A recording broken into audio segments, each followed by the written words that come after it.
The Tech Sideline Podcast. The Hokies got off to a great start in their 2021 season on Friday night with a 17-10 upset win over number 10 North Carolina. On episode 188 of the Tech Sideline Podcast, we are going to take you through all of the action from Friday night and see what it means for the Hokies after starting the season 1-0. All of that and more starts right now on the Tech Sideline Podcast.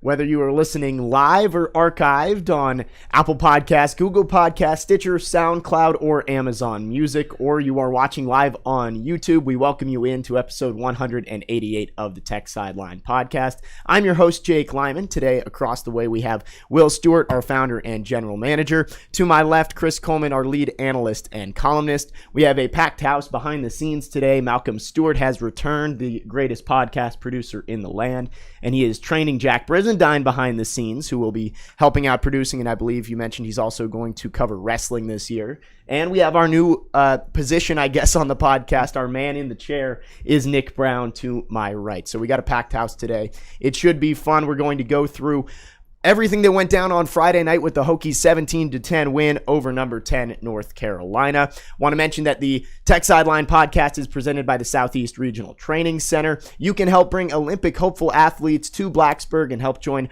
one of the fastest growing wrestling programs in the country. Make sure to go to southeastrtc.com to learn more and donate today. Well, guys, should be a fun podcast today. I think we were talking after the podcast on Wednesday, that it could be a very different mood depending on how Friday's game went, and obviously a little happier considering Tech won 17-10, winning their first game at home over a top 10 team in almost a decade. Yeah, that's awesome. The subject matter today does not suck. This is going to be a lot of fun. Yeah, we're not even going to really nitpick anything today. I don't know. I'll probably find some nits to pick. But yeah. I mean, you could, but to me, this was a week of we've nitpicked the program enough over the last couple of years. So I'm going to dial back from that this week at least. All right, very very nice. I had this thing in me. I've been doing this for so long that I always feel the need to pump the brakes. So my brakes are pumped. I'm not saying that. I'm not saying that Tech's going to go undefeated and win the national championship. I mean, I saw some holes too. Yeah. But I don't want to talk about them this week. All right, good enough. All right, so if we select the college football playoff field today, Virginia Tech's in there, right? Is that absolutely? Well, if the ACC championship game was next week, that's true. If you want to overreact to week one, it certainly looks like Virginia Tech could win the ACC championship this year. After week one, for sure. I want to get started first talking about the environment in Lane Stadium on Friday night. I think that was something that we talked about late on Wednesday's podcast was it going to live up to the hype of being the Terror Dome and Enter Sandman being as big as it has been over the past few years? In my eyes, I thought it lived up to the hype, and I think social media kind of went crazy over it on Friday night. Yeah, I was surprised in some ways. Even like an hour before the game, I was walking through Lot 5, and Lot 5 was only about 50% filled with cars. And so I'm sitting there thinking, oh man, there's not going to be that many people at the game. So in the end, I'm not exactly sure where they came from because there were a lot of empty spots in the parking lots. They poured out of Stadium Woods. Right. No, I sit south enough in the east stands where I can look over as the stadium kind of wraps around and I can see the student section. The student section was packed. There was a section right behind me, about 3x8, that was totally empty, starting with the row behind me. And then you could look over in the west stands, and there were some swaths of empty seats over there. And obviously the seats in the south end zone that are never filled these days. But on the whole, it was a good crowd. It was an active crowd and a loud crowd, and they stayed engaged throughout the entire game. I thought the students really showed up. They filled the north end zone, and facing the east stands, it's all students up in that left side up into the corner, right? Yep. It was full up into the corner, and I thought it looked great. So the last I checked, last night, the ACC network tweeted out not last night, but Friday they tweeted out the ESPN's presentation of Enter Sandman, and I'll get to that in a second. And as of last night, that Twitter video had been viewed something like 11 million times. So it's really cool because we all like Enter Sandman and all that stuff, but millions of people are watching that and are excited. And but I gotta, and I'll do this in my article today as well. I gotta call ESPN out a little bit. Their presentation of Enter Sandman on television was poor.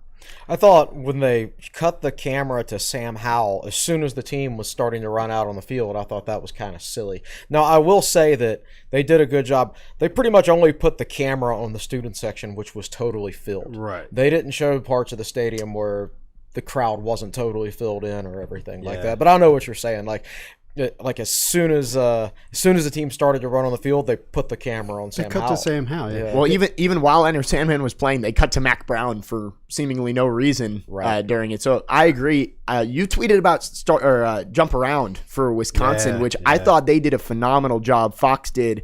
They showed the entire thing, which I don't think they'd done before.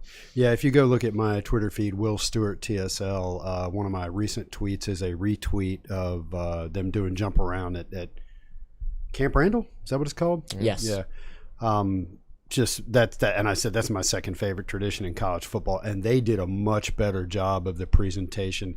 They cut to the fans, they cut to the players, they even cut to their sideline reporter, doing her thing. It was really well done, and it's not like ESPN doesn't know how to do Enter Sandman. They've crushed it before. Yep. They just didn't do that great of a job. And I think it may have been because it was it wasn't the Saturday night primetime game, because when it's Fowler and Herb Street, usually they'll go all the way through it. They'll start with the team walking out of the locker room and all that, but this one it seemed like they jumped in with the broadcast right as Enter Sandman started playing. And it's always better at night, too, and this one wasn't at night. And one of the things I think was missing was, did they have a sky cam for this game? They did not. Yeah, see, that really helps with presenting Enter Sandman, because you can kind of swoop in and out and stuff like that. But we're probably over-talking. We said we weren't going to nitpick this week, but we're nitpicking ESPN. Now, that said, I do like Jason Bernetti. What's the play-by-play? Benetti. Yep. I like Benetti, and I really like Andre Ware, and Andre was extremely, and I won't, this is kind of getting to things early.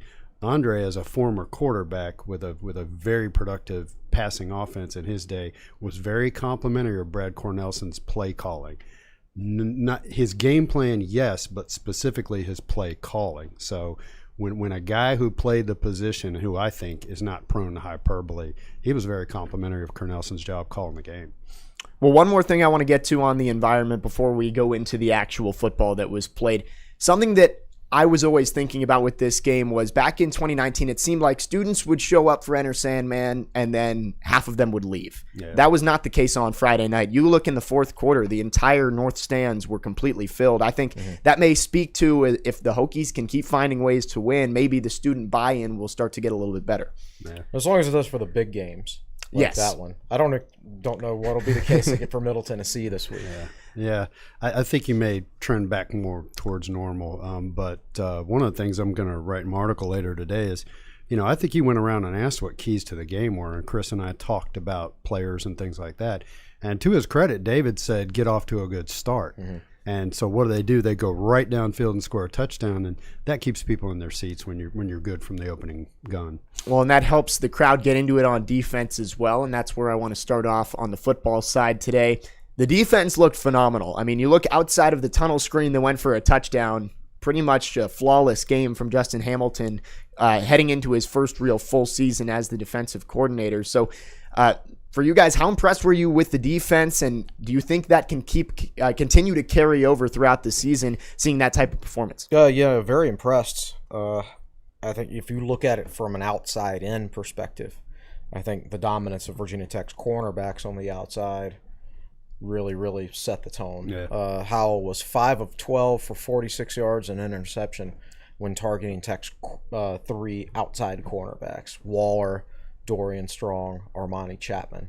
They basically had no success at all unless they went to the middle of the field, and most of that success came against zone, even against man coverage, against Tech safeties and whips that they didn't do particularly well. Josh Downs gave gave Chamari Connor a little bit of trouble, as you would expect, but he's going to give a lot of guys trouble. He looks like the one UNC receiver that is legit is ready to go and is up to speed. Yeah. Exactly. So that's from an execution standpoint, especially on the outside, I thought was really good. The game plan was unique, and it's one of those game plans that you can come up with when you have an entire offseason to think about it. One of the things they did is they lined Amari Barno up at linebacker depth. Didn't have him on the end of the line a whole lot, and he would just kind of shadow spy Sam Howell. Football is a game of give and take, and now obviously when you use Barno that way, then you've kind of got a defensive tackle playing defensive end, right? And so Tech, they gave up the outside run. You saw UNC having success on with the outside running game, and part of that to me was because Barno was not on the edge ever at all, or hardly ever. But I think considering Phil Longo's career as a kind of an air raid offensive coordinator, and Sam Howell is the strength of their offense, that was a risk worth taking. And without those two NFL running backs, that kind of exposes Longo and the UNC offense for what it is. It's an air raid offense. They like to go down to the field with finesse. They don't punch you in the mouth. So the other thing is, for obvious passing downs, like 3rd and long, sometimes they would take off Dax Holyfield, bring in the third cornerback. So Waller would move down to nickel, and Chapman would be the outside corner. In fact, I think that might have been the formation they were in when Chapman had that big hit. I don't remember. But so you saw a couple of specialty type things, and we won't see those against every opponent this year. I think those two strategies were unique to the UNC offense. So I think the strategy was sound, and I think Tech had the horses, particularly on the outside. And that they played it about as well as you can. You hold UNC to 10 points. You hold anybody to 10 points. You can't complain. So Chris texted me after game, said lowest points scored for a Mac Brown team since 1997. I don't think that turned out to be true. Okay. I think it was the lowest points for a Mac Brown UNC team. Okay. Since then, I think somebody on our board went over and looked through the Texas numbers and saw one game they scored like 7 points or something like that. But at any rate, the tunnel screen was just the wrong call at the wrong time. Yep. It was one of the few times that Tech blitzed, and they just happened to empty out the part of the field that the play went to. It's just one of those things. So Chris is absolutely right about the coverage on the perimeter. If you go look at PFF's preliminary grades, all of the corners rated pretty high in coverage. It's funny, we'll talk a lot about Chamari Connor lately. They really didn't give Chamari a very good grade in coverage, but I thought he did okay, But yes, I saw a lot of 3-man rush with Barno hanging around at the linebacker level, and that one play where he went out and he hit Sam Howell and knocked the ball out of his hands.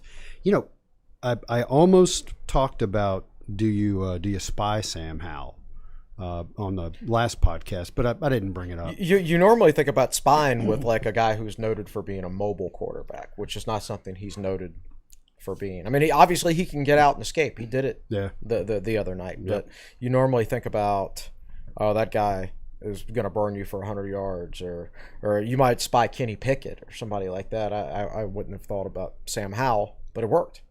Well, I think one of the things Tech was probably concerned about on defense was Howell breaking the pocket, keeping his eyes downfield, and then you got the scramble drill going. Mm-hmm. And that's also another reason why you spy a guy, so when he breaks the pocket, you can have somebody in his face.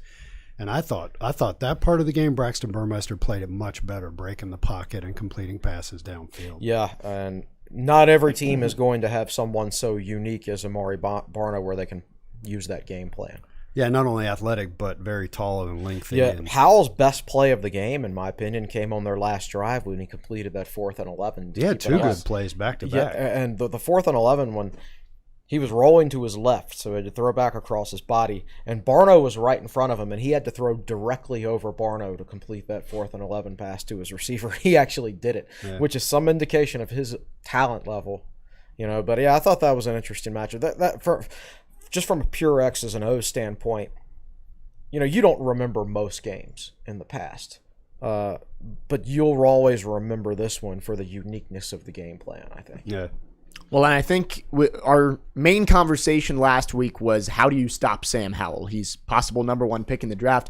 I think the easy answer would be get pressure on him and play good coverage on the outside, and Tech pretty much executed that flawlessly. 6 sacks, and you'd have to go back and look at the advanced numbers, but like you said, Tech didn't seem to blitz very often. Right. Yeah. I remember the Mario Kendricks sack where he just came free right up the middle. Garbutt had a couple of sacks, and on one of them was it was a fake handoff. It was a play action, and it was almost like it was an RPO basically. He faked the handoff, or maybe he would have handed it off with a different read, and Garbutt did a great job of staying focused on the running back, and then when it became clear that Sam Howell was keeping the ball, he just left the running back and went down the line of scrimmage and sacked Sam Howell. He was. Would you say that's Garbutt's most disruptive game you've seen? Well, I play? think he only had 2 sacks his whole career, and then he had 2 the other night. Yeah, he was all over the field, and the Tech got some good pressure up the middle. We talked about that last week, and nothing messes up a quarterback like pressure up the middle, as we saw in the last play of the game. Yeah, and again the PFF grades are preliminary, but guess who Tech's highest grading defensive player was? I want to say Josh Fuga. No. Flex. Narell Pollard. Wow. Sure was. Yeah. Yeah, he had the big deflection, but in general, he played a really good game, and that was a concern of mine, like how good of a fit for the system is he with his size. There will be different challenges. And there'll be better offensive lines, I think, too. Well, there will be different offensive lines, a different style. Like Carolina's going to try to finesse their way down the field. Yeah. Other teams will try to play smash mouth football and hit you right in the mouth. Yeah. So that'll be different. And maybe you don't hold up quite as well against those teams as you do against North Carolina, or not. I don't know. That's we'll cross that bridge when we get there. But yeah, looking through the grades, all 4 of Tech's defense. Well, Kendricks actually didn't grade out very well. Yeah, I thought he played well, but he didn't grade out well. Yeah, I know. So. But now, again, these are preliminary grades at this point. Yeah. And sometimes grading can be kind of harsh for interior linemen on both sides of the line of scrimmage. But, again, no nitpicking. Not going to complain. Good performance. Well, we talked a lot about Jordan Williams and what kind of impact he would have on the team. And it seemed like he played pretty well, and he came through in that biggest spot at the very end, was able to get the pressure on Howell that forced that last pick. If those 4 guys, especially Williams in the middle of that line, can be as effective as they were on Friday night, that makes this team a lot more dangerous with Barno and Garbutt coming off the edge and those 4 up the middle. I think... you're talking about 4 guys: Jordan Williams, Mario Kendricks, Josh Fuga, and Narell Pollard, and that's enough. If they stay healthy and they all stay productive. Now, like Chris mentioned, you might have some issues with Pollard in certain games. Yeah, I mean, clearly not staying healthy is the issue. Yeah. I remember in 2008, which was still it was a 10-win season for Tech, but considering how awful the ACC was, it was probably the most undeserved 10-win season ever. Tech only played 3 defensive tackles that year. Wow. But they managed to keep them all healthy. Yeah. So you can get by with no depth basically at one position if everybody stays healthy. And 4 is plenty if you stay healthy. Yep, I agree. Well, looking back at the secondary, we mentioned Shamari Connor. He got a lot of flack last week talking about his previous performances against Sam Howell. Had given up 200 yards, 3 touchdowns, 13 of 14 passing. He came through in some big spots. He had the big pick at the end, and even though you said he may not have graded out pretty well, it seemed like he at least held his own. I just watching the game, and then when I went home and dialed up PFF on Saturday or Sunday or whenever, I didn't think his grade was reflective of his performance on the field. Yeah. Now we knew UNC was going to test the interior of Tech's defense in the passing game, and we knew they would go after him based on the success they had against him the last 2 years, and they sure did. Out of Howell's 31 attempts, 12 were targeting Connor, whether that's in man coverage or in zone or whatever. Now, he only gave up 7 completions this time, nice, as opposed to 13 of 14 the last 2 years. Now, he did give up 93 yards, but 93 yards on 12 attempts you can't really complain about that. And how many guys are going to be good at playing that position? It really takes a special athlete. Yeah, I mean, you're right. Anybody who's going to be better in coverage than Connor is probably not going to be as good against the run. Yeah. There are very few Kyle Fullers out there, right? Yeah.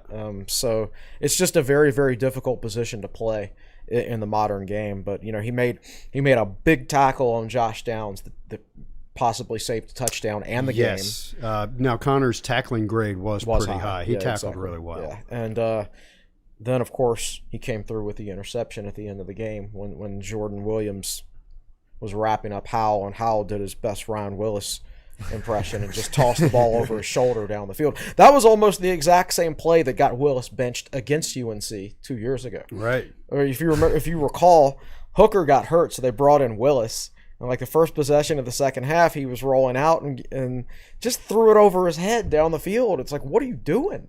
And they just pulled the plug. took him out, and never played him again. They put in Quincy. I mean, Quincy couldn't even execute more than 8 or 10 plays against Notre Dame. They still wouldn't put Ryan Willis in because of that. And then Sam Howell goes out, pretty much did the exact same thing, and the only difference is a Tech player caught it and a UNC player didn't catch it. And that wasn't the only time Howell did it. Didn't he complete another? Well, he completed one with somebody. I don't think he completed it. But he got it away. The receiver dropped it. It was kind of down here. Yeah, it was a good throw. Well, it seemed like late in the game, Sam Howell was being forced to do it all. I mean, we mentioned the 4th and 11 conversion. He did it on 4th and 6 too, but there was the ineligible man downfield penalty too.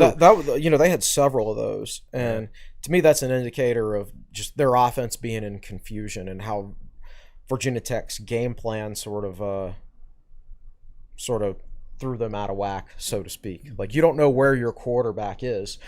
He's rolling out so much because his initial read isn't open, and that's where I thought he struggled. Is so much of their offense is based on the first read, and he can tell on alignment where his first read is, and his receivers were so dominant in the past that he very rarely ever had to go past his first read. Yeah. And there were several times in the game where I noticed, he would look downfield and his first read was just completely covered up by Virginia Tech defenders.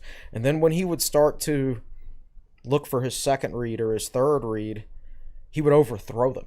Like he overthrew his tight end a couple times.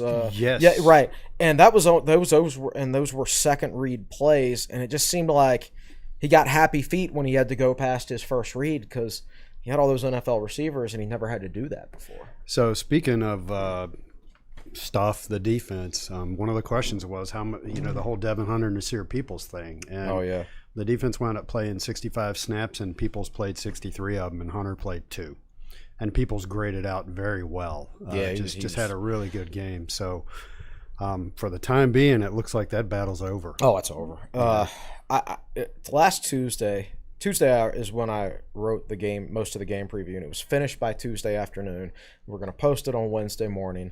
So then I text Will and I text David and said, the preview was saved on WordPress. Go in and add your picks, and then we'll post it tomorrow morning.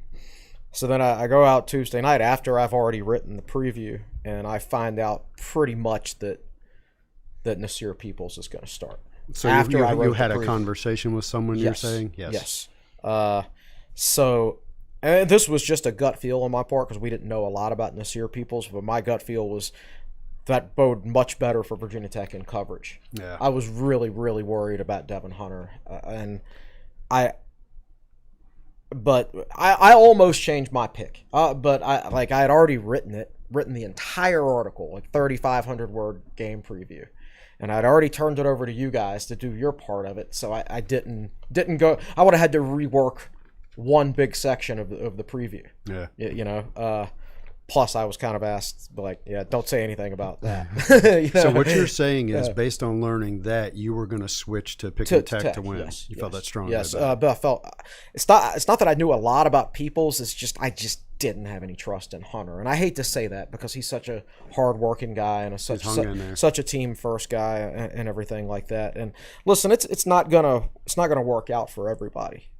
It mathematically can't work out for everybody. If it had worked out for Devin Hunter, then it couldn't work out for Nasir Peoples. If it works out for J.R. Walker, then it can't work out for Keonta Jenkins, right? Yeah. If it works out for Michael Vick, it can't work out for Dave Meyer.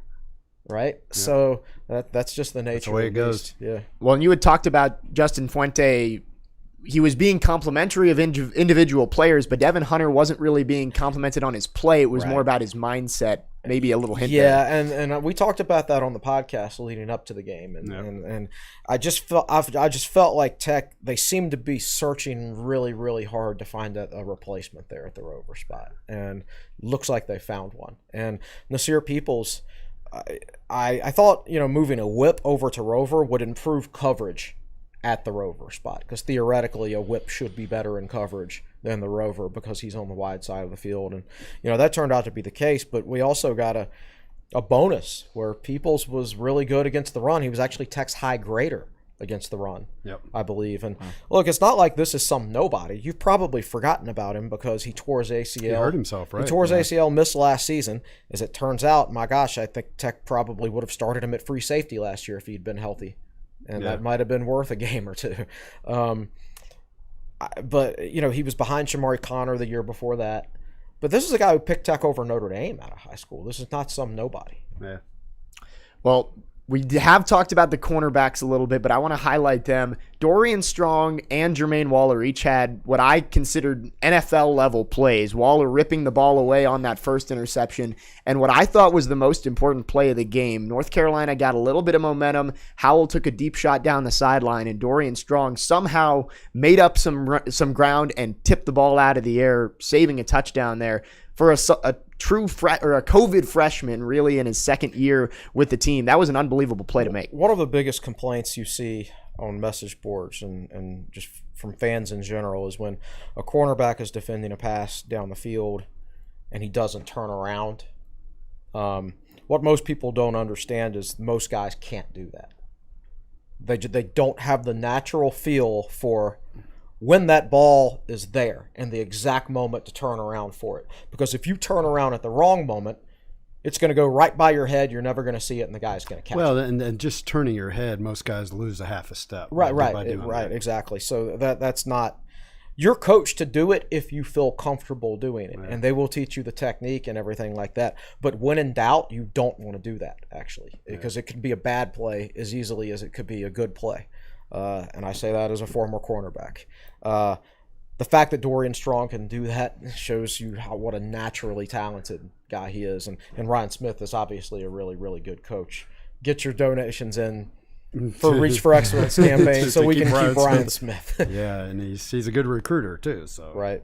Well, it seemed like over the last 2 years against Carolina, those are the plays that kind of broke the Hokies' defense, was Sam Howell taking a deep shot over the top. I don't think he completed too many passes beyond 20 yards down the field. A lot of the plays that he was making were just quick slants. Yeah, that. Nick, can you look up Hal's stats? So let's go over those. I did look up pass efficiency, and pass efficiency is a stat that's not really intended to be for individual games. It's kind of a whole season thing. But Hal's efficiency was something like a 99 or a QBR of 99, which it's a different system than the pros. Yes. So like in college, your top QB, your top efficiency passer in a season will be anywhere from 170 to 190. So a 99 is not good. In the NFL, I want to say perfect is 158.3. Right. So they run a different formula. Yes. For theirs. And Braxton Burmeister came in at a 144. So he, just from an efficiency standpoint, he outplayed Hal.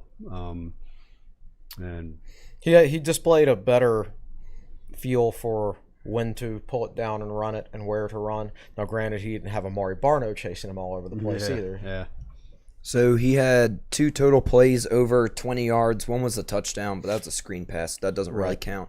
And then in the fourth quarter, he had 1 for a first down also to Josh Downs. Right. And it's kind of a crossing route that Downs here's the thing. up. Neither one of those passes, I don't think, were thrown for over 20 yards. They were caught, and then the receiver ran. Right. Yeah. Right. For over 20 yards. So UNC's got to figure that out if they want to have a good season, because they at least as of Friday night, they've lost their downfield threat. Well, yeah, that's what Daz Newsome was. I just remember back to 2019, the first touchdown Carolina scored was just Newsome right over the top. Mm-hmm. I think that's the threat that made Sam Howell. We were talking about his deep passing stats, something 11 touchdowns and 60 passes last year. So something like that. It was. And who threw the 2 best passes of the game? Braxton Burmeister, the deep one to Trey Turner, and then I thought the touchdown in the end zone where he broke the pocket and just zing. That was a touchdown to two people. If Mitchell didn't get it, Robinson was going to get it too. And the one to Tavion that was ruled out of bounds was a really good throw too. Yes, that's the one I'm forgetting. The one in the corner of the end zone. Yes. It's just some great throws from Burmeister, and that touchdown that Mitchell caught. I'm not sure I agree with Andre Ware on that. I think that it was thrown behind Tavion. I watched it a couple of times, and Tavion was twisted around. Well, I can tell you what Burmeister said after the game. I got to my chuckled. car. I got to my car quick enough, and then so from my car, I drive home. I park across from Main Street, so I don't have to deal with any traffic. I get home real quick, so I can listen to almost the whole post game. And Burmeister said he saw Tavion and Mitchell, and he knew one of them was going to catch it if he just put it up there. Now that's what he said. Right. Whether that's actually true or not. Fuente said he thought he was throwing it to Robinson. That's what Fuente said. Yeah. Well, we're going to get into the offense in a little bit here. Just want to remind you, if you're in the YouTube, make sure you drop a question or a comment. We'll get to those later in the show. If you have anything you want to hear from Will and Chris, just let us know down in the YouTube chat. We're going to take our first break here. When we come back, we are going to talk about the offense and how Braxton Burmeister played. We've already kind of touched on it a little bit here. We'll also talk about the running back trio and how the Hokies only scored 17 points, but could have been a lot more if there weren't a few missed opportunities. Stay with us here on episode 188 of the Tech Sideline Podcast.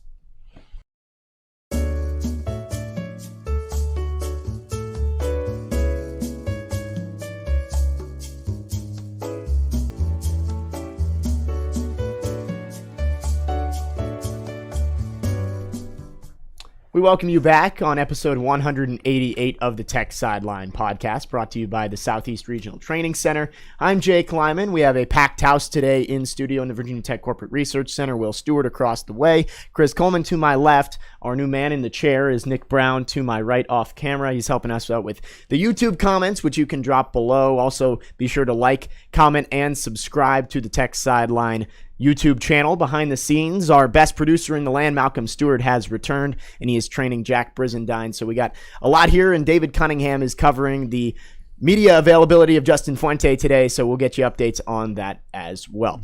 We are talking about Virginia Tech's 17-10 win over North Carolina on Friday night. We went through the defense's performance. We're going to get into the offense here in a little bit, but I know, Will, we wanted to talk about there's a new way that they're doing tickets getting into the stadium. It's only the mobile phone now, and it was a little bit weird on Friday night, maybe taking a little bit to adjust to it.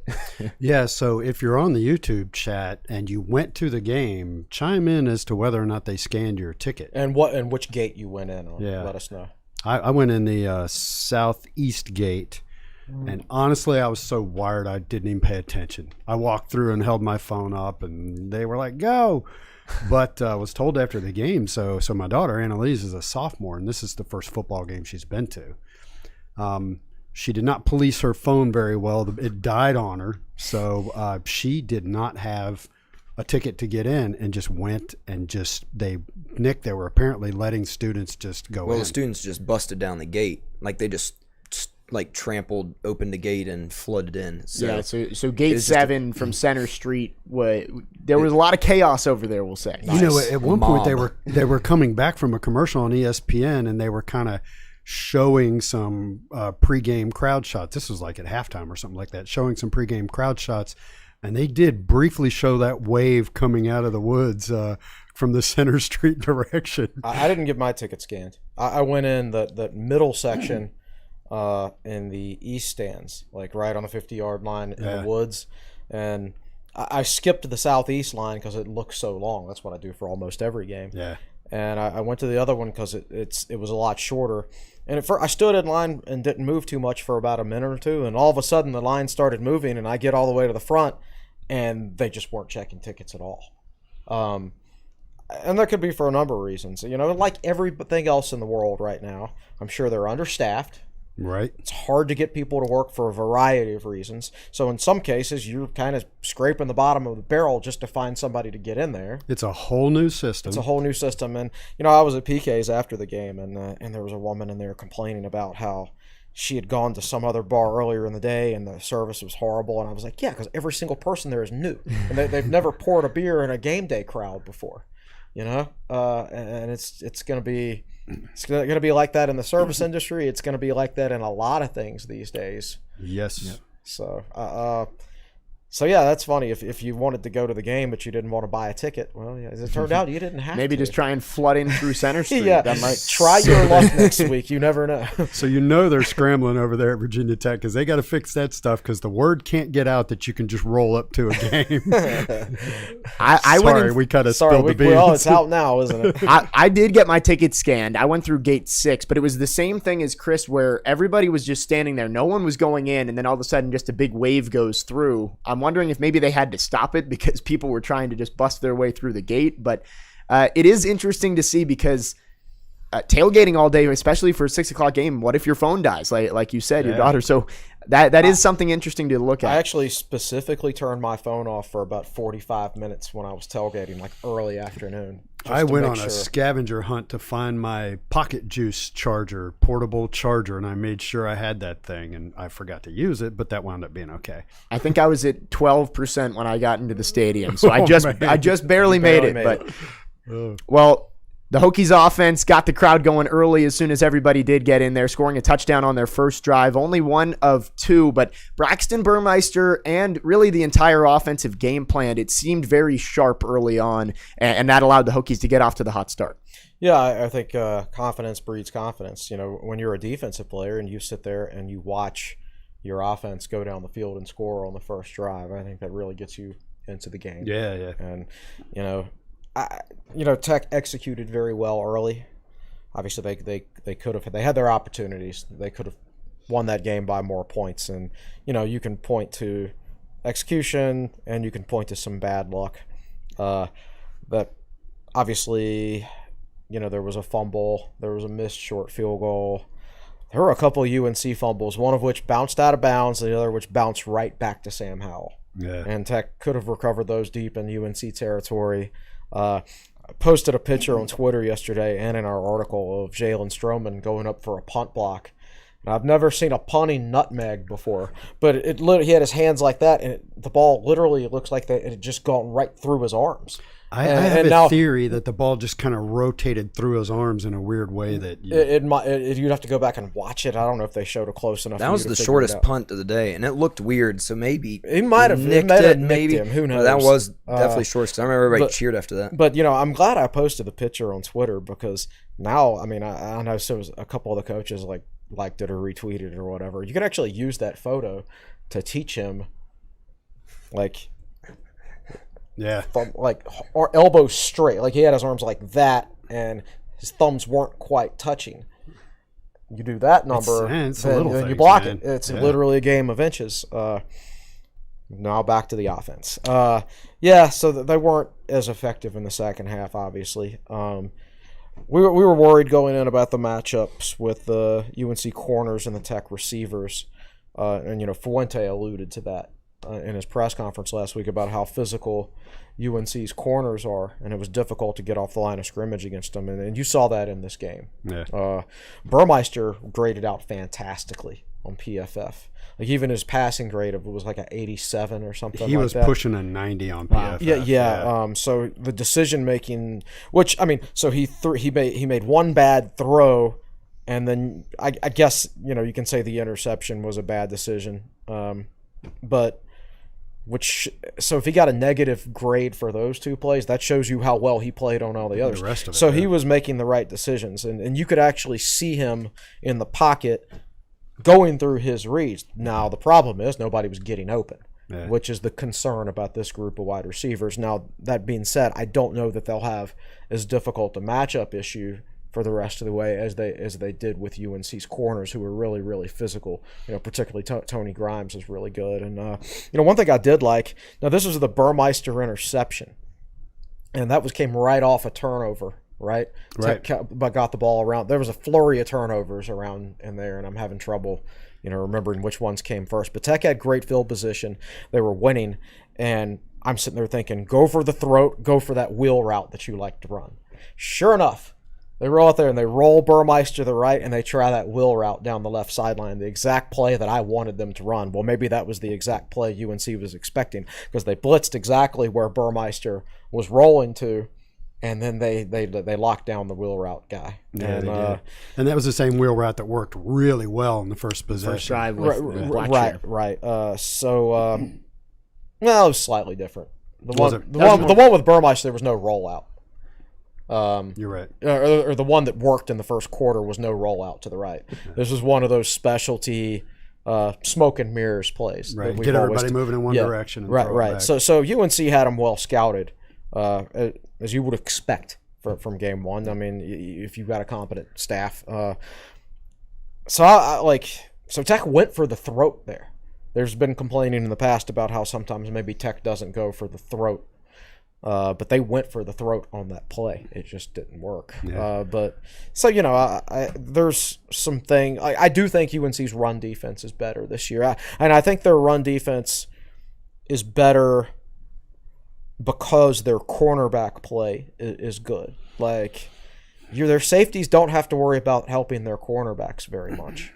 That should make them a better defense this year.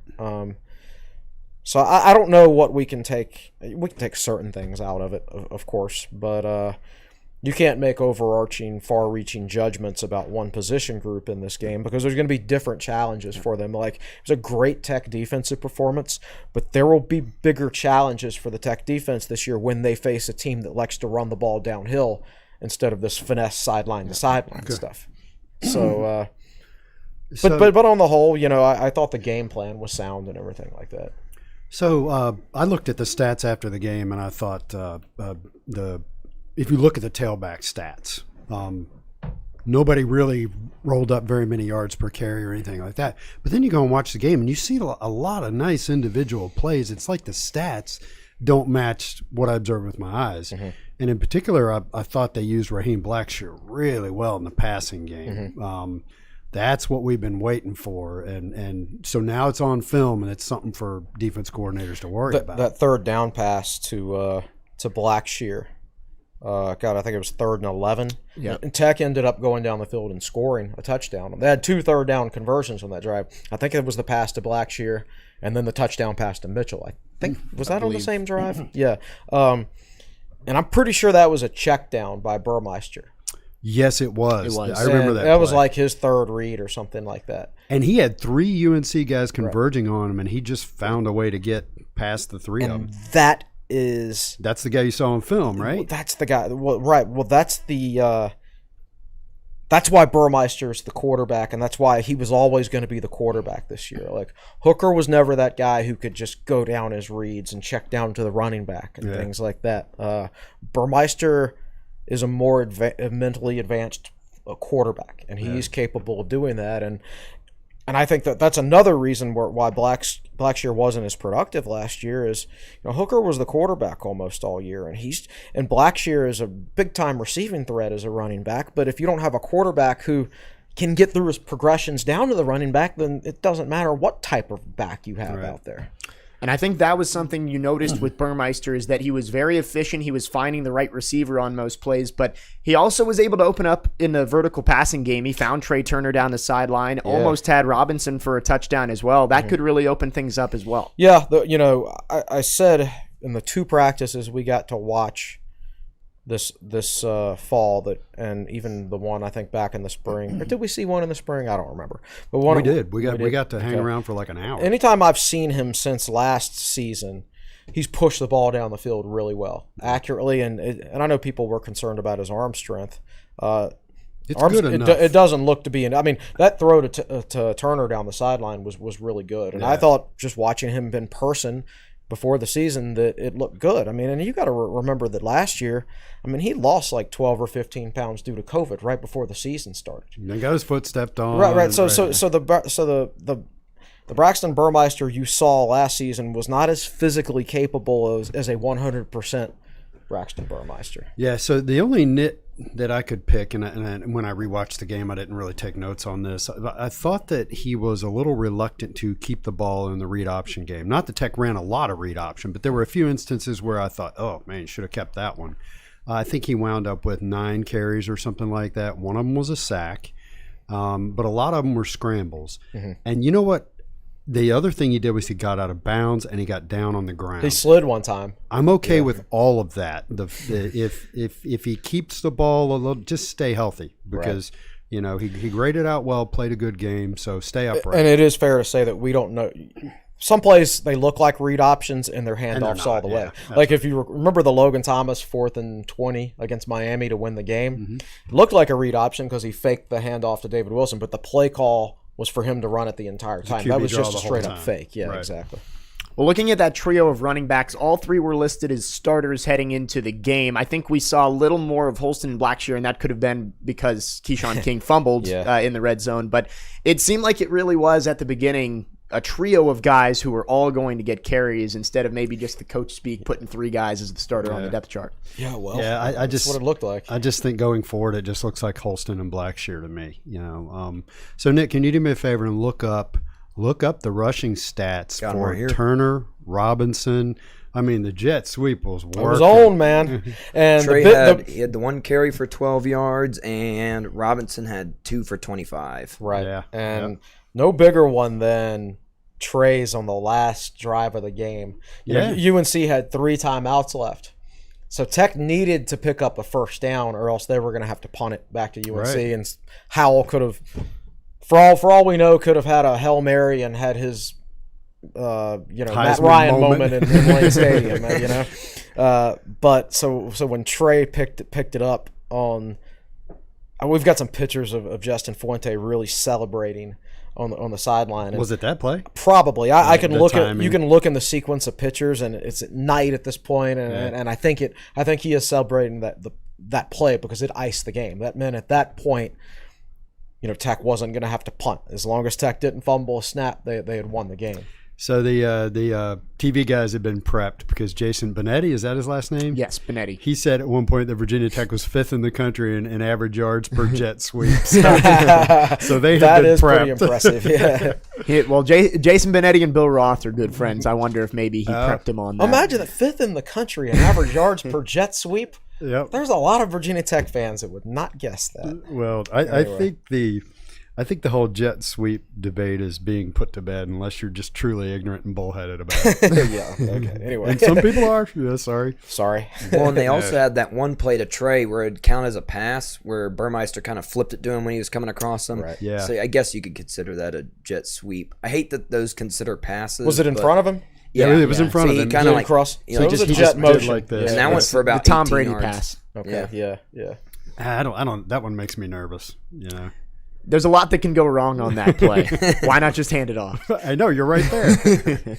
Well, looking at the receiving game, only 3 players had more than 1 catch. Tavion Robinson had 1 catch for 2 yards. Besides that, it was Blackshear, Mitchell, Turner. We talked about this a little bit last week, how last year it seemed like the Hokies receivers, it was really just 3 guys who were making catches. I know it's only 1 game and Tony Grimes is out there, a good UNC secondary, but does that give you a little bit of concern? No. Well, the game plan was to control the ball by running it. Right. It was a great strategy. I mean, and you just watched the way Tech approached each individual offensive play. It was like high school. Burmeister would go to the sideline, talk to Fuente, get the play call, slowly jog back to the huddle, take his time. I mean, they'd snap it with like 5 seconds left on the play clock. I think Tech had, they only had 3 possessions in the first half. The 4th one was running out the clock, basically. Right. Burning some serious clock. Into the first quarter, the time of possession was 12:30 to 2:30, and I knew exactly what my article was going to be about by the end of the first quarter. I texted you. I was like, wow, what a game. It's Clemson game plan all over again, except, the quarterback actually remembered it this time.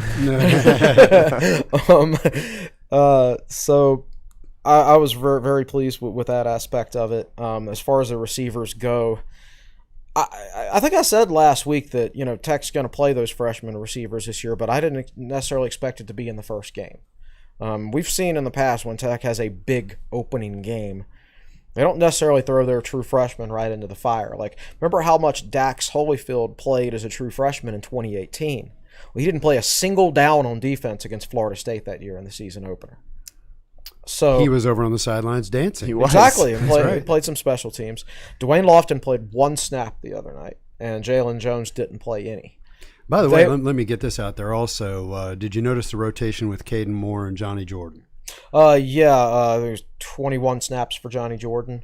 Oh, and Tyrell Smith got to play. I think it was like 18 snaps at right tackle, 13. Johnny Jordan played a lot early. Like I missed who started, and Tech's stats are kind of wonky. I think they have a new stats package, and they list. I couldn't quite sort through it, but I did notice that like on the second and third possession, I think it was all Jordan. So if he got a lot of snaps, I think most of it happened early. Right. Okay. Yeah.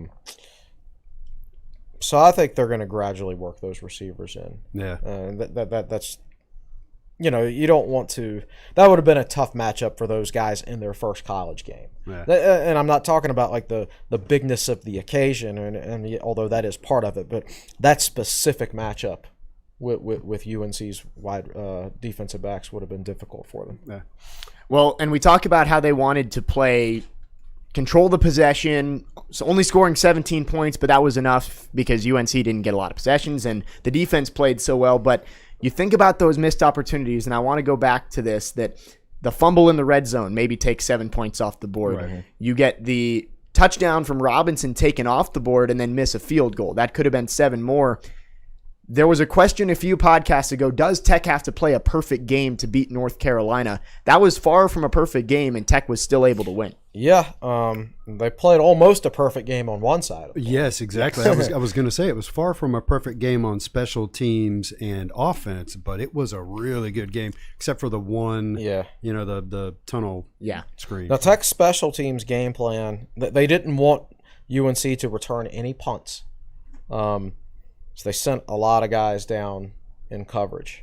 And UNC almost blocked a punt because of that. So there's always risk reward and everything. But I thought on both sides, for both teams, that the punt rush was better than I've seen in a college game in a long time. I think both teams had a similar strategy of getting more guys down in coverage. So if you send a couple of more guys down in coverage, that's 2 fewer guys blocking. Yep. So you've got to depend on the snap being perfect and the punter getting it off in time and everything like that. So it's kind of a dangerous game, but neither team wanted to lose that game on a punt return. Obviously, Tavian Robbins is very dangerous. Josh Downs is very dangerous. Yeah.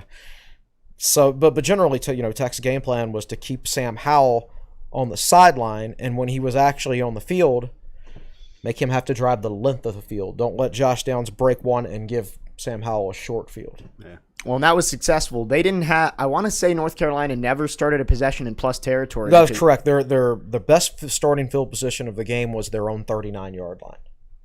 And that was after the Burmeister interception, I think. Probably so. I believe Burmeister threw the pick, and then immediately after, I want to say that was the Holyfield pick. That's probably right. Yeah, it could have been flip-flopped, but they were back-to-back plays. I know that for sure. So that's the second time Dax has been the beneficiary of a tipped ball, right? Remember Wake Forest? He said on the radio after the game that where Pollard tipped it and he was looking up at the ball, he was looking directly into the lights. He couldn't really see the ball. Wow. Yeah. Wow. Which is crazy to think about, that he actually came down with it when he couldn't see it. And then couldn't see it and ran to the wrong sideline. Well, all 3 of those interceptions were pretty close. I mean, you look at Waller, that one could have gone either way. Yeah. Holyfield, if he couldn't see it, still found a way to catch it. And then the Chamari Connor one, that one, still when you watch it live, it doesn't look like he caught it. But then when you see that close-up replay, he's got his hand underneath I thought he had his forearm under it, is what I thought when I saw it live. But I thought the Waller interception, if an offensive and defensive player kind of have it evenly, they're going to give it to the offensive guy. Yes. But there was a moment where he pulled it away and twisted over and had full possession of it while they were on the ground, and then it became a wrestling match again. And I think that's what the officials saw, was that moment where he had it. Yeah. Well, definitely. They were both kind of opened up right there, and the official was standing right on top of them. So, and in the end, it's football. Like, and if there's any question at all, the official's going to say, "Okay, that guy was just more physical than you." It's true. Well, it was a big win for the Hokies on Friday night to open up the season. And I know we don't want to look ahead, and I'm not going to really, but you look just at this past weekend, it was not a good weekend for the ACC Coastal. Outside of maybe Pitt had a big win, Duke lost to Charlotte. Georgia Tech was upset at home by Northern Illinois. If you can call that an upset. I'm not sure I do. Well, they paid $1 million to get beat by Northern Illinois. Yeah, well, Georgia Tech lost their starting quarterback. Yes. Sims was on the sidelines. I thought the backup finally got in gear and played okay. They probably should have won the game. It came down to a crazy 2-point conversion, I believe, at the very end. Yeah. They barely were able to convert. Miami lost by 30 to Alabama, which kind of Is anybody here surprised? No, I actually thought they'd lose by 40. So early good on, job, I Miami. think if Alabama hadn't taken their foot off the pedal, they might have. Well, and here's the thing, man. Like, Alabama's so far ahead of everybody is what it looks like to me. Miami actually might be the 13th best team in the country. I mean, that's just, there's no parity in college football these days. Well, Alabama, they're going to have 3 starting quarterbacks from the last 4 years when NFL games open up this week. And Bryce Young, look, he's now the favorite for the Heisman. So they just keep on rolling new players in there. But now the Hokies they have the tiebreaker against North Carolina too, which again, getting ahead of ourselves. Big. But looking at the ACC Coastal, it looks again like it is almost every year wide open for anybody to take it. I think that Virginia Tech beating North Carolina in week 1 really does. It's always wide open, but it really makes it more wide open. Right. No, now Pitt's perking up. Right. And even UVA's probably perking up going, oh, what's going on here? Right. You know? And now, Tech has the tiebreaker over UNC now. Yeah. So even if Tech struggles with Pitt or something like that later, or BC or whatever, they've still got that tiebreaker over UNC. Well, it's going to be interesting because the next 4 games for the Hokies all non-conference, so you're not going to know for another month or so whether this win is actually going to propel the Hokies into the Coastal conversation. But it looks good early on for the Hokies, considering that North Carolina, on paper, probably their toughest ACC matchup on their schedule this year. Yeah. I guess both teams still have to play Miami, and I don't know. Maybe Miami is a fraud. It's hard to say when you play Alabama. I don't know why teams still play Alabama. Why do ACC teams keep Why would you do that? game? The best case scenario is all your key players actually walk off the field under their own power at the end of the game. Hey, look what happened to Florida State a few years ago. Yeah. There's just no point in playing that game. You're just going to hurt yourself more. You're more likely to hurt yourself long term than you are help yourself long And there's term. 10 years of evidence here at least. Stop it. Stop saying yes to that game. Aren't they supposed to play Duke, or was that last year or something? They played Duke last year. Oh my gosh. Yeah. That one didn't go well for the Blue Devils, I want to say. Not even looking at the stats. Nothing's going well for the Blue Devils these days. And I want to say Alabama plays Mercer next week. So Oh my gosh. Okay, so Tech's got Middle Tennessee, Middle Tennessee, then West Virginia, then Richmond, then Notre Dame. then a bye, then Notre Dame. Yeah. Oh, that's right, the bye. So Double bye, basically. We hope. it's also going to be very strange looking at this schedule. 6 of the first 7 home games are in the first 8 weeks of the season, Yes. including the bye week. So Yeah. if the Hokies are going to start to make a run for this thing, they've got to keep the momentum going early on. Yeah. It's an odd schedule. Like when we had our breakouts with Fuente down in Charlotte, he was like, "Have any of you guys ever seen a schedule like this?" And all the media guys were sitting there. Even David Teal, who's a veteran, he's seen every kind of schedule there is to be seen. Said, "Never seen a schedule like that ever for anybody." Where the home games are so top heavy. I think I remember one in the other direction. I think the 95 season was where they started with 2 games at home and then went on the road for what felt like 2 months. Yeah. And won them all. Yeah. I believe looking at the schedule, the only home game in the final month of the season is Duke. I think it's Duke. And I know I'm going to go ahead and write that one down as a win. And then they go to UVA, which Isn't a terrible environment to go to. It might be a home game, a mini home game. Yeah. Yeah, I mean, and particularly if Tech's having a good season, there'll be even more Tech fans there. Than Especially if, like, I don't want to get ahead of myself. but all right, so what if that game was you win it, you win the Coastal? Yeah. What if that is a like big, 2 big years game? ago? Yeah. And I'll tell you what, man. Normally, I don't want any part of playing Clemson, but I'll play Clemson this year. And I'm not saying Tech would win the game, but they can't run the ball. He went there. No, they can't run the ball. Well, not against Georgia. They didn't run it well last year either. Even with ATN, they didn't run it well. Okay. Like as a team. I mean, Tech shut them down. last year, and Tech couldn't even practice their defensive scheme. I saw a crazy stat from that Georgia-Clemson game. Half of Clemson's plays were for no gain or for a loss. Yeah, I mean, half of their plays. Georgia's stacked, don't get me wrong, but these issues for Clemson go back to last year as far as running the ball. Now, I'm not saying Tech would score on Clemson either. I don't think it would be a very exciting game. No, but it really never is in that ACC championship game. Yeah. But it does seem like Clemson is not quite at that level they were the last few years. Doesn't quite look. They certainly haven't. They don't have a game breaker at running back. I think that's for certain. And Uiagalelei is good. He's a great young quarterback, but he's also not Trevor Lawrence, which was pretty apparent on Saturday night against Georgia as well. Yeah. So we'll see where it goes from here. It'll be it'll be interesting. This win against North Carolina does seem to open things up a little bit more for the Hokies in terms of that coastal scenario. So we've got a few weeks of non-conference games to look at before we can start kind of putting those pieces together for the ACC Coastal. I think now might be a good time to check on our YouTube questions. So we've got Nick Brown over here. Also to check on David Cunningham's Twitter feed. Yes. Fuente was supposed to He start has not about tweeted out yet. Wow. They're probably I wonder late if Fuente's getting late. Yeah. I believe David Cunningham may have sent a text. So he did. David Cunningham has an update on the depth chart. Yes. The only change is at boundary safety. An or between Peoples and Hunter. Right. Huh. So, but Peoples is listed up top.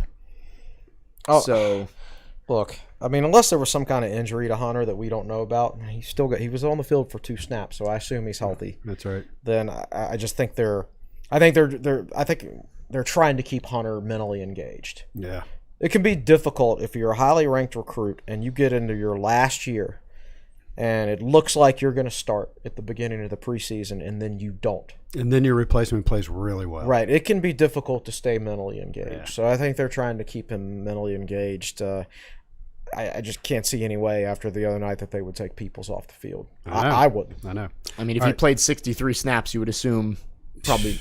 So, Nick, remember to mention who's asking the question. Yep. All right. From Charles Mapp, first one.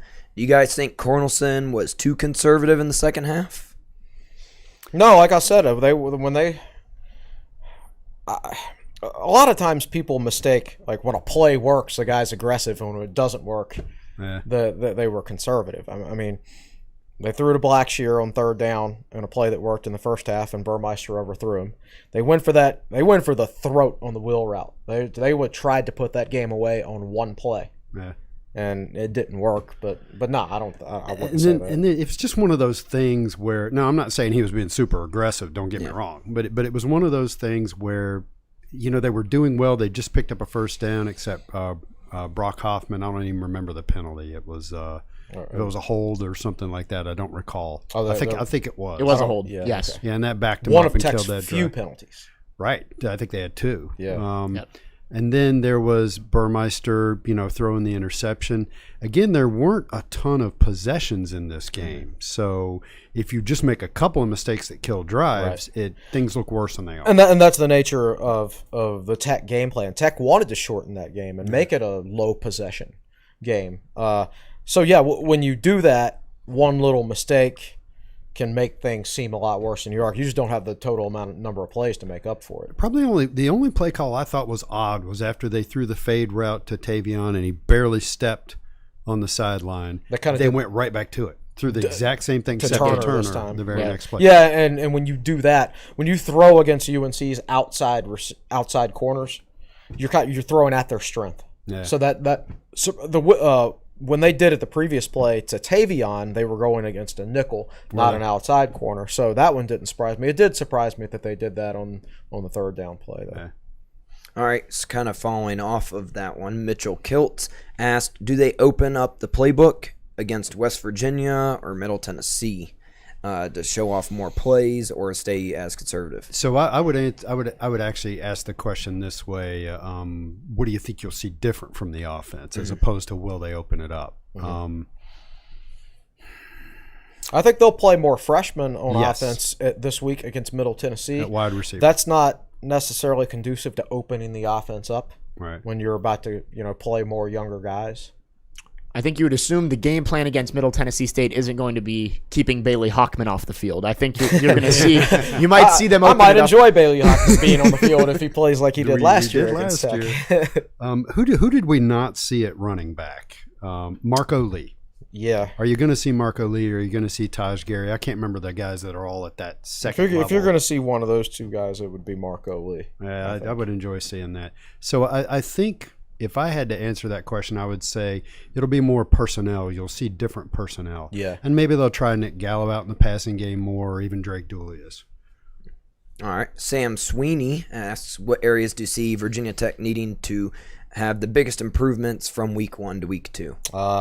Probably the same thing I've said all year. Offensively, there's got to be somebody who can generate big plays out there in chunk yardage. Yeah. You've just got to. You can't. I mean, Tech scored 17 points the other night, and that's what's going to happen if you can't get some 40, 50-yard gains and things like that. So somebody's going to have to do that. One thing that was very good that I'd like to stay good was the tackling. It was excellent. It was. Now, if you pull up the preliminary PFF grades, there's a big red, like 27 or 29 out of 100 next to Dax's name for tackling in the tackling. What was it for tackling? Yeah. Not run defense, but tackling. Yeah. His run defense may have been good. I didn't notice Dax really being out of position, and I don't know how you make that call that he didn't tackle well, because he was in a lot of scrums. I noticed he was in big piles of people. So I don't know how they grade it. Whether I'm sure part of it is successful tackles, missed tackles, some of it's technique. Yeah. They try to grade it like a coach would grade it, I think. Gosh, it's hard to pick nits on defense and over on offense.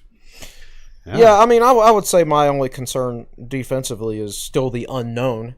Whether the defensive front is going to be big enough and strong enough to hold up if, somebody who runs a physical downhill running game, when one of those teams comes up on the schedule. Yep. And that we'll find out. A lot of that'll be aimed at Dax. If you run against a team like that, he's going to have to step up. Right. All right, we'll go with one last question, kind of previewing the Middle Tennessee game. PBA Anderson, are we concerned about losing this game after coming off of an emotional high? Well, I mean, you're always concerned about the trap game. I don't think, Middle Tennessee generally plays a couple of Power 5 teams every year. I don't think they've beaten one since 2017, and generally speaking, they lose by 20 or 30. Historically, they're a solid program. Had a losing record the last 2 years. They only ran for 89 yards and averaged 2.6 yards per carry against Monmouth this past week. Their quarterback is Bailey Hockman. He had a good game against Monmouth, but last year when he started for NC State against Virginia Tech, he was 7 of 16 for 82 yards and 2 interceptions.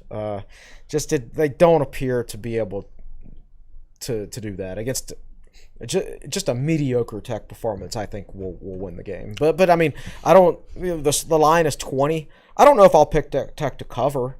I mean, I might. I haven't done my full research on Middle Tennessee. I've only looked at parts of their offense so far. I don't know anything about their defense. As long as Tech doesn't look terrible, I'm not going to worry about this game forever at all, because like you said, it is a trap game. Yeah. Well, when it's stuck between North Carolina and West Virginia, which two of the 3 biggest rivalries for the program. Yeah, it's a larger issue of, can you get more consistent effort from week to week, and every college coach faces that issue, except apparently Nick Saban. And he faces it because if his 5-star doesn't play hard, he gets replaced by another benched. 5-star. Yeah, the motivation comes from within, just from being part of that program. So. And I think we talked about this in the last podcast. If there's one thing, okay, that was a really good performance Friday night. But if there's one thing, a couple of things you want to see different about the program is more consistent effort, the toughness that the defense showed. Keep bringing that every week, because that's been missing, horribly missing at times in recent seasons. So bring the toughness. I don't expect the intensity to be the same. I mean, come on, it's just not. Friday night was really special. Yeah. But the toughness and try to bring the focus and just get more. And then at the end of the season, let's keep all the guys who are getting a lot of playing time on the team and have nobody go into the portal. Those are the two long plays that we're talking about here, because in microcosm Friday night was great. It was a great start.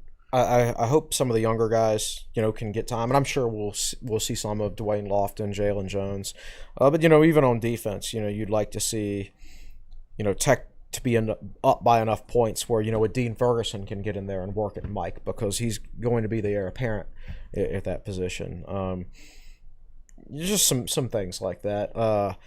Guys like Cole Nelson, Will Panay at defensive end, like you'd like to be able to work them a little bit and get them some experience. Yeah, really see some of those young rangy guys out there on the perimeter. Well, we're going to do a full deep dive into Middle Tennessee State later on this week in episode 189 of the Tech Sideline Podcast. That about does it, I believe, for this episode, looking back at So let's North talk Carolina. about one more thing. There were a couple of incidences in the stands, which if you're not on Twitter and you're not on Instagram, you missed them. There was one where a UNC fan, a guy, a dad, everybody's calling him a dad, had a little bit of gray hair. He went up like 4 rows of seats and went after a Virginia Tech student. The entire student section. And then, not very smart on his part, because he just got engulfed when he went up there. And he got one punch in. he got one punch in. Yeah, and that's the only thing I've seen different angles, though, and he The didn't only- land. Luther as Maddie good as I called thought. out the the only thing he students got for in not- that night is jail. I'm sure that's the Yeah. only. Yeah. Now, I don't know what got said to that guy. I don't even want to know. Or what happened, Yeah. or what, Yeah. So it's interesting because I saw one angle of it on Twitter, but I did discover an Instagram account. I think it's called Burnt Cup VT. They're very good follow. They must have had 4 or 5 angles of that. Full production. Right, and they just strung them all together in one Instagram post. And then there was another one of a female, again, more mature, physically, not necessarily mentally, UNC fan.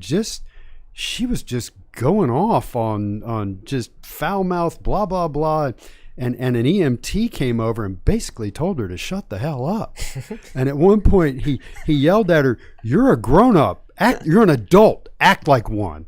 And so in the Instagram feed, everybody's like, "Hey, that's my sweet mate," and they're tagging the guy. So I think he might even be a Virginia Tech student who was serving as an EMT in the stadium. But wow, if you're going to wear that baby blue in the Lane Stadium, I'm not going to make excuses, and I'm not going to forgive inappropriate behavior like throwing things and stuff like that. But you gotta. There's a lot of Carolina fans that I'm sure.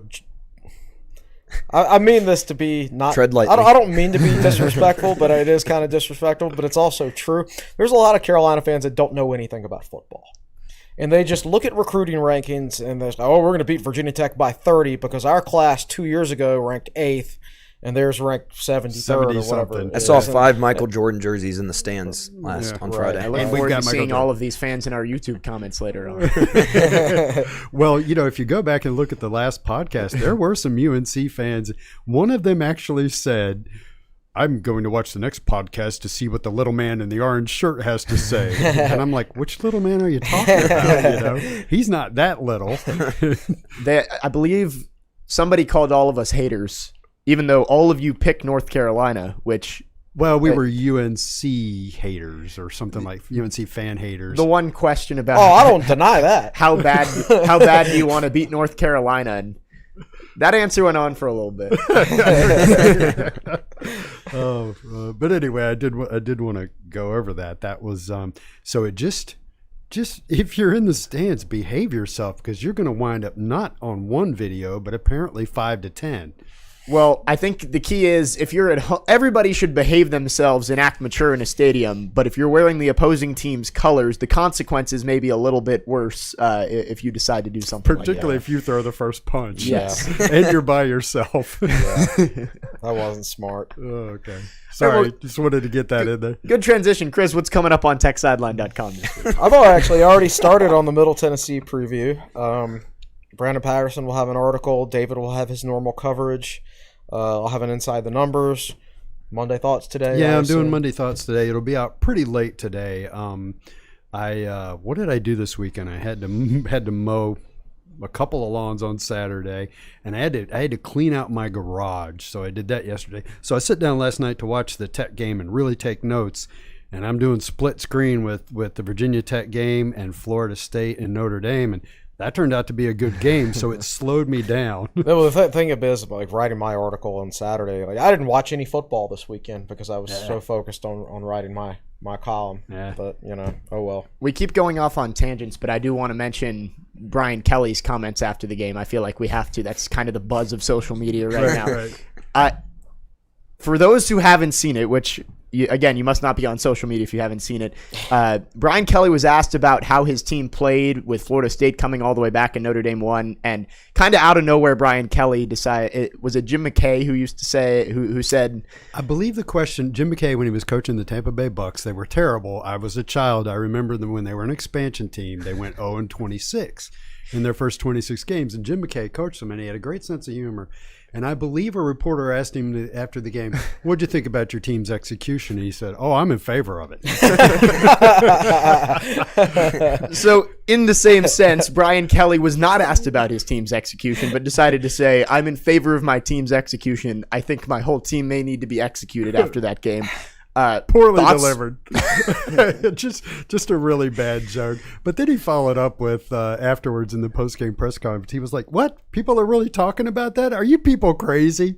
So I thought that was. I doubt his players thought one word about that. Mm-hmm. It's not even that big a deal. I think it's somewhat humorous to actually see Brian Kelly with a slight sense of humor. Try to make a joke. Yeah, I don't think that's ever happened before. I just think it's funny seeing the entire clip and hearing the question, because execution was not mentioned by the sideline reporter. She did not say the word. He had that thing queued up and ready to go. He was ready. So we have some Virginia Tech football news. David Cunningham. The Texans reported that Tyrod Taylor will start for Houston this week. Very cool. So hopefully his team doctors did not do anything bad this time. Stab him or whatever. He does not have any superstar rookie behind him this time. So I want to say Davis Webb is their backup, possibly. Whoever they took in the 4th round, because Deshaun Watson is not He will sit on the roster but not play. So I don't really follow the NFL. How good are the Texans as a team? They may be the worst team in all of football. Oh, that's not good. So I believe if any team is going to go 0-17 this year, it's probably the Houston Texans. Congratulations, Tyrod. Hopefully he stays upright.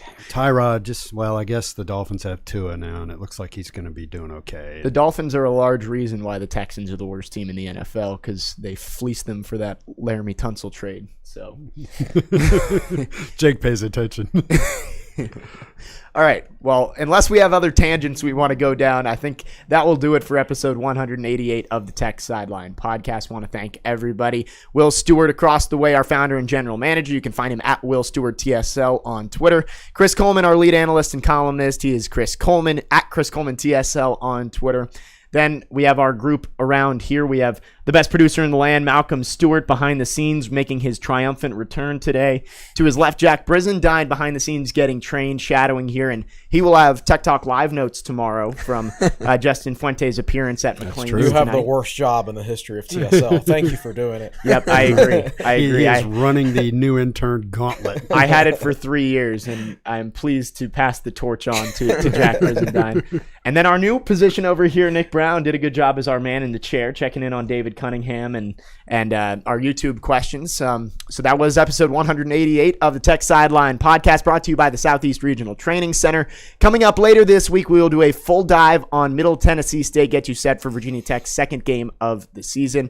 We want to ask you to enjoy your week, and thank you for joining us here on episode 188.